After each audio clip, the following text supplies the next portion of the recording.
ሻሎም ሻሎም ሻሎም ቤተሰብ እግዚአብሔር አምላክ ሰላም ጸጋ ምሕረት ናይ ክርስቶስ ምስ ኩልኩም እዩ አናኹም ሰላሐዲን ከም ክርስቶስ ዝገልጽ ትውልዲ ዓለም ለኻው ቤተ ክርስቲያን ስቶክሆልም ስዊድን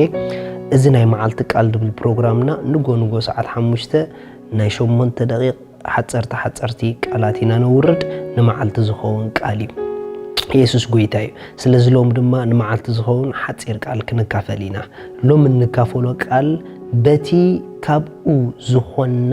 ጎይታ ንመካሕ ዝብል እዩ በቲ ካብኡ ዝኾና ጎይታ ንመካሕ ክልተ ዓይነት ትምክሕትሎ ጎይታ ዘይፈትዎ ትምክሕትን ጎይታ ዝፈትዎ ትምክሕትን ጎይታ ዘይፈትዎ ትምክሕቲ ብገዛእ ርእስኻ ትምክሖ ትምክሕቲ እዩ ጎይታ ዝፈትዎ ትምክሕቲ ግን ብወዱ ኢየሱስ ክርስቶስ ትምክሖ ትምክሕቲ እዩ ስለዚ ብወዱ ኢየሱስ ክርስቶስ ክንመካሕ በቲ ካብኡ ዝኾነልና ህይወት በቲ ካብኡ ዝኾነልና ጥበብ በቲ ካብኡ ዝኾነልና ክብሪ ኣብ ህይወት ብኡ እናተመካሕና ደስ እንዳበለና ክንነብር ፍቃድ አምላኽ እዩ መጽሐፍ ቅዱስ ቀዳማይ ቆሮንቶስ ምዕራፍ 1 ጥቕሲ 30 ክሳብ 31 ግናኸ እቲ ጽሑፍ ዝምካሕ ብእግዚአብሔር ይመካሕ ዝብሎ ምእንቲ ክፍጸም ንስኻትኩም ካብቲ ካብ አምላኽ ንጥበብን ጽድቅን ምቕዳስን ምድሓንን ዝኾነልና ክርስቶስ ኢኹም ሪኹም ክርስቶስ ኢየሱስ ኢኹም ንሕናስ ካብቲ ንጥበብን ንጽድቅን ምቕዳስን ምድሓንን ዝኾነልና ክርስቶስ ኢና ብኻልእ ኣዘራርባ ንሱ ጽድቂ ኮይኑልና ንሱ ጥበብ ኮይኑልና ንሱ ቅድስና ኮይኑልና ንሱ ምድሓን ኮይኑልና በትሱ ዝኾነልና ኢና ኮይንና ዘለና ኣነ ንስኹምን ስለዚ እሱ ካብ ኮነልና ነትሱ ዝኾነልና ኢና ኢልና ንርእስና ክንቆጽር ነትሱ ዝኾነልና ክንኣምኖ ነትሱ ዝኾነልና ክንቅበሎ በትሱ ዝኾነልና ከምቲ ካብኡ ዝተረኸብና ድማ ብኡ ክንምካሕ ህይወት እግዚአብሔር አምላኽ ይደልዩ ንምንታይ ተተባሃለ ክርስቶስ ጥበብና ስለ ዝኾነ እሱ ጥበብና ካብ ምዃኑ ዝተለዓለ ንሕና ኣዝና ጥበበኛታት ኮይና ኢና እቲ ምንታይሲ እሱ ከምኡ ስለ ዝኾነልና ንሕና ድማ ካብኡ ስለ ዝኾንና ኢየሱስ ክርስቶስ ንዘለዓለም ጎይታ እዩ ኣብ ቅድሚ እግዚአብሔር ባህ ዘብልዎ እቲ ጎይታ ዝኾነሎም ተረዲኦም ንርእሶም ከምኡ እንዳቆጸሩ ንእግዚአብሔር ድማ ብኡ ክብሪ እንዳሃቡ እንዳኣወጁ እንዳመስገኑ ንላይፎም ኢንጆይ ዝገብሩ ሰባት ንኣምላኽ ብጣዕሚ እዮም ዝሕጉስዎ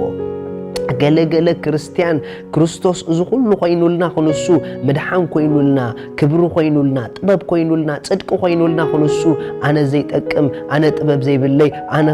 ኣነ ከምዚ ንብልሞ ንእግዚአብሔር አምላኽ ነጉህዮ ንምንታይ ተተባሃለ ከምኡ ስለ ዘይኮንና ኦሬዲ ኮሱ ጥበብና ኮይኑ እዩ ኦሬዲ ኮሱ ምስትውዓልና ኮይኑ እዩ ኦሬዲ ኮሱ ህይወትና ኮይኑ እዩ ስለዚ ንሕና ንርእስና ብኡ ዳኹን ቆጽራ ይድግበአና እምበር ብኻልእ መንገዲ ንርእስና ክንልክዕ ናይ እግዚአብሔር ፍቃድ ኣይኮነን ስለዚ ኣሕዋተይ እሱ ንጥበብ ኮይኑልኩም እዩ ንሱ ንምስትውዓል ኮይኑልኩም እዩ ንርእስኹም በትሱ ዝኾነልኩም ምዃን ፍለጥዋ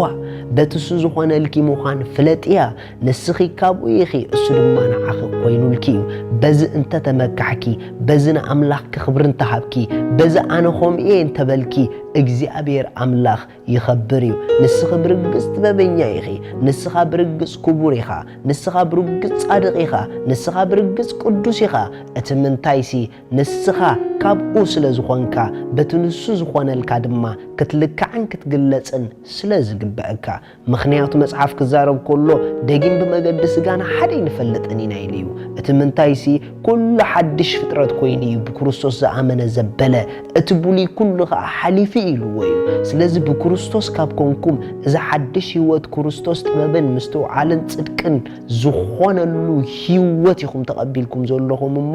ኣነ ንሱ ኢልኩም ንርእስኹም ፍለጥዋ ስለዚ ኣብ ህይወት ከምዚ ኢልና ክንእውጅ ይግበአና እዩ ምሳይ ሓቢርኩም እዚ ቃል እዚ ኣውጅዎ እግዚአብሔር ኣቦ ስለቲ ካብቲ ንጥበብን ቅድስናን ጽድቅን ዝኾነለይ ክርስቶስ የመስግነካ ኣለኹ ኣነ ካብኡ ስለ ዝኾንኩ ክብሪ እህበካ ኣለኹ ክርስቶስ ትምክሕቲ ህይወተይ እዩ ብክርስቶስ ኣዜ ጥበበኛን መስተውዓልን እየ ብክርስቶስ ካብ ሰዓርቲ ኣዜ ይበልጽ እየ بكريستوس رأس مبر شرا أيكونكن بكريستوس كبرن كهنن نجوسن إيه بكريستوس حدش فترة إيه بكريستوس زرئي أبراهام إيه بكريستوس برخت تولدي سلازخونكو يمسكنك الله آمين نسخم بلكع كمزيخم بكريستوس أملاخ سماي يبارككم إجابير حيلكم لومي حدث أوعيد كأربولكم نقويتانا يسوس كريستوس أبيوتكم وسيمكم لي تقبلكم دا معلت مدحان لوميا صباحنا تكاي كونتن سلا صباح حيتفلطني خبي كم دلخي نصباح حيتبل لو معدل كليكي لبخ نقويتا خفتي سلازي اتوم نقويتا بحق ترديكم كتقبلوا أبيوتكم كتنقسوا زوسنكم إز تصلوت زي تصلي مساي قويتا يسوس كريستوس أمسكال سلي كم تسألكا عدا حتياتي كم زخفلكا يأمن الله كم زموت كالي بسالسيت معلتون كم زتنسعكا يأمن الله إيسوس كريستوس ناي هيوتي مدحاني مخانكا يأمن الله بدمكا كبزلو حتيات حارا مخاني يأمن الله كابزا ساعات زيئة حدش فترة مخاني يأمن الله إذا تقولوا أملاخي بارخكم بزب تحت زولو كونتاكت قبورنا كنرخبكم هنا شالوم